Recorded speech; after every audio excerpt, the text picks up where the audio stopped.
So ayan na, tuloy natin mga paps, tuloy natin dito sa ating Spy two-way alarm, no. So unang-una, meron kayong main remote at meron din kayong spare, no. So bukod dito sa mga remote natin, pwede rin nyo ma-access or pwede nyo rin gawing remote yung phone nyo, no. So magpa-function dito yung kung ano yung function ng remote, same function lang nandito sa ating phone, no, sa application. So unahin na muna natin yung sa remote. Unang-una, ito nasa ibaba, ito yung parking locator nya. Para kung sakaling nasa mall kayo, maraming kamukha yung motor nyo, madali nyo mahanap, no. Ayan.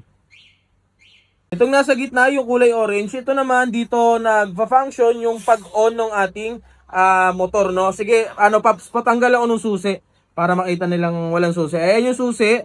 Ito yung susi. Bubuksan natin yung motor kahit na wala siyang susi, no. So dalawang press, mag-o-open na yung motor natin, no. Ayan. Magpa-function na yan. Kung ano yung function ng susi, same din, no.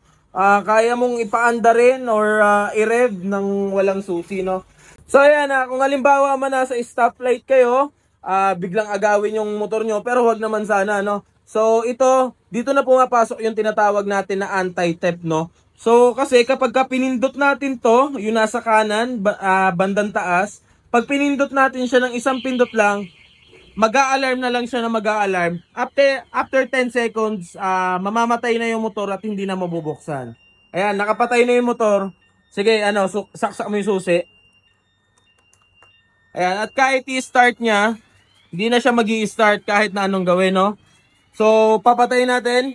Pinatay natin gamit tong remote, no. So, ito naman, ulitin natin. Bubuksan ko dito. Dalawang press, buhay. Ito naman yung sa may kanan bandang taas. Ito naman yung pagpatay, no. Simpleng pagpatay lang to. Ayan. So, ayan. Kung halimbawa magpa-parking kayo, pipindutin nyo lang tong nasa kaliwa, no. Pag pinindot nyo yan, ayan. Kapag tumunog na ganun, ibig sabihin, nakaset na yung alarm. At kapag ginalaw yan ng unang beses, ayan. Warning muna tayo. And kapag ginalaw ng pangalawa, doon natutunog ng sunod-sunod, no? Ayan. So, ma-aware na kayo na may gumagalaw ng motor nyo, no? So, patayin na natin. So, ayan, proceed naman tayo dito sa phone, sa application natin na remote, no? So, same pa rin naman katulad nung sa remote natin. So, parking locator. Ayan. Pagbubuksan yung ating unit, ito yung kidlat pa rin. Ayan. Ayan, tanggal yung susi, pero umaandar yung unit natin, no? So, kagandahan nito mga paps, pwede nyo gamitin pa rin yung motor nyo. Depende sa inyo, no? Kung gusto nyo disusi or remote na lang, no? Pero kung pinaka-ina-advise namin, kung saan nyo binuksan, doon nyo rin papatayin, no? So, ito naman yung pagpatay. So, ayan, dito naman, pag tatanggalin mo yung alarm, open ulit natin.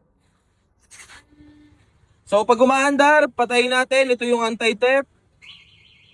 Tutunog na lang ng tutunog. After 10 seconds, mamamatay. Hindi na mabubuhay ulit unless buksan mo ulit, no? So, ayun lang, no, mga paps. Ito, maganda to. Magandang investment siya kasi alam naman natin, sa panahon ngayon, hindi na safe. Talagang kaliwat kanan na yung nakawan, agaw motor. So, mas mainam na, unahan na natin yung mga masasamang loob, no? So, di bali nang gumastos tayo, wag lang mawala yung unit natin. Kasi, unang-una, malaking tulong to, malaking bagay sa atin, no? So, kung kayo gusto nyo ng solid na accessories para sa motor nyo, maging safe yung motor nyo, alam nyo na kung saan kayo pupunta. Dito lang yan sa Pops Fly Install. Dahil sa Pops Fly Install, alagang Pops ka. Peace out.